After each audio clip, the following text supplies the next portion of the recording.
कभी सोचा है कि कैसे कोई एक अकेला इंसान एक पूरे साम्राज्य को चुनौती दे सकता है?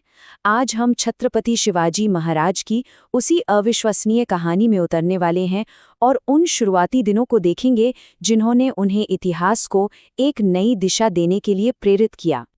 ये सवाल ही अपने आप में बहुत बड़ा है ना, कि एक टीनेजर, एक किशोर इतनी बड़ी सल्तनत से कैसे टकरा सकता है। सुनने में तो नामुमकिन सा लगता है, पर यह कहानी है ही मुश्किलों को पार करने की और एक बहुत बड़ी सोच की। तो चलिए कहानी की शुरुआत से शुरू करते हैं। देखिए, शिवाजी महाराज को अगर सही मायनों में समझना है तो हमें उस दौर में वापस जाना होगा जिसमें वो पैदा हुए थे।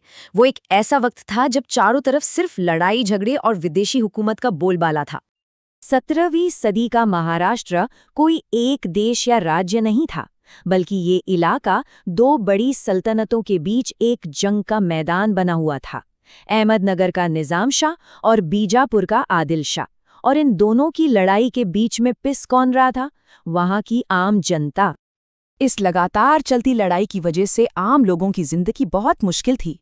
सोचिए, हर तरफ जंग, नाइंसाफी और असुरक्षा का माहौल। लोगों को खुलकर अपने त्योहार मनाने या पूजा करने तक की आज़ादी नहीं थी, और जो स्थानीय सरदार या जागीरदार थे वो लोगों की हिफाजत करने के बजाय जमीन के छोटे छोटे टुकड़ों के लिए आपस में ही लड़ते रहते थे। मतलब पूरी तरह से अराजकता का माहौल था। लेकिन इसी निराशा भरे माहौल में एक बदलाव की चिंगारी भी सुलग रही थी। सतह के नीचे दो बड़ी ताकतें महाराष्ट्र की सोच को एक नया आकार दे रही थीं। एक तरफ एक जबरदस्त आध्यात्मिक जागृति आ रही थी। संत तुकाराम और संत ज्ञानेश्वर जैसे महान संत लोगों को बराबरी और भाईचारे का पाठ पढ़ा रहे थे। उनका संदेश बहुत साफ था, भगवान की नज़र में कोई छोटा या बड़ा नहीं होता। इस सोच ने लोगों के बीच एकता की एक मजबूत भावना पैदा की। संत तुकाराम का ये कोट सुनिए, ये उनके संदेश का पूरा सार है कि असली संत वही है जो गरीबों और दुखियों का ध्यान रखे। उस जमाने में जब समाज बुरी तरह बटा हुआ था, बराबरी की ये बात लोगों को एक साथ लाने का एक बहुत बड़ा जरिया बनी। और फिर थे मराठा सरदार, बेहद बहादुर, दिलेर और वफादार योद्धा। लेकिन यहाँ एक अजीब बात थी, उनकी सारी ताकत और हिम्मत उन्हीं सुल्तानों की नौकरी करने में जा रही थी जो उन्हीं के लोगों पर जुल्म कर रहे थे। एक तरह से कहें तो वे अपनी ही जंजीरों को और मजबूत कर रहे थे। तो हमारे पास एक तरफ आध्यात्मिक जागृति है और दूसरी तरफ ऐसे योद्धा हैं जिनकी ताकत सही जगह इस्तेमाल नहीं हो रही।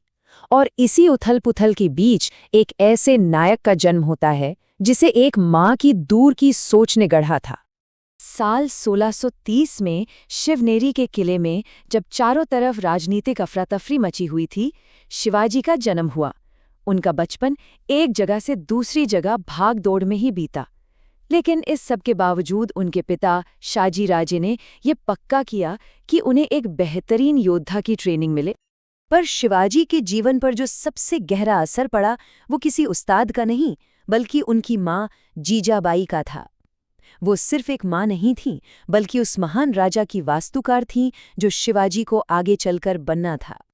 जरा सोचिए, एक बच्चा अपनी माँ से भगवान राम और कृष्ण जैसे नायकों की कहानियां सुन रहा है जो बुराई पर अच्छाई की जीत दिलाते हैं। वो महान संतों की बातें सुन रहा है।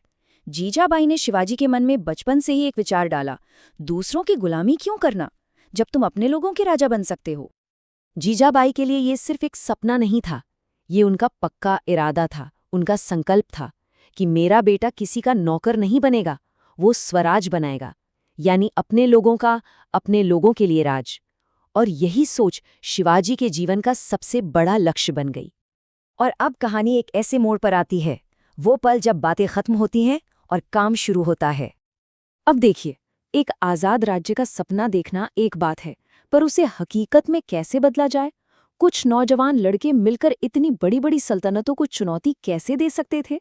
इसका जवाब शायद आपको हैरान कर दे। साल था 1645। शिवाजी और उनके कुछ सबसे करीबी भरोसेमंद दोस्त रायरेश्वर के एक सुनसान मंदिर में चुपचाप इकट्ठा हुए। उनका मकसद था एक ऐसी कसम लेना जो इतिहास का रुख बदलने वाली थी। उस मंदिर के अंदर शिवाजी ने अपने दोस्तों से एक जोरदार अपील की, हम दूसरों के लिए क्यों लड़ें और क्यों मरें। उन्होंने सबसे हिंदवी स्वराज्य यानी एक आज़ाद राज के लिए लड़ने को कहा। और फिर सबने मिलकर उस सपने के लिए अपनी जान तक देने की कसम खाई। तो ये स्वराज्य का असल मतलब क्या था?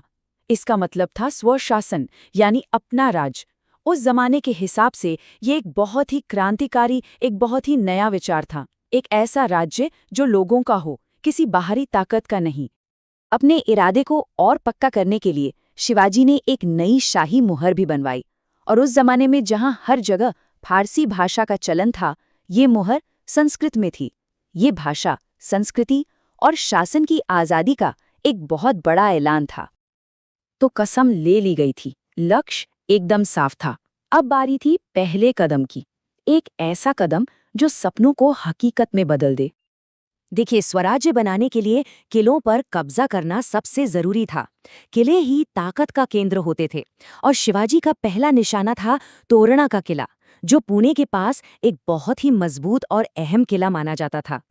और सबसे हैरान करने वाली बात यह है कि जब शिवाजी ने ये इतना बड़ा और हिम्मत वाला कदम उठाया, तब उनकी उम्र सिर्फ 16 साल थी।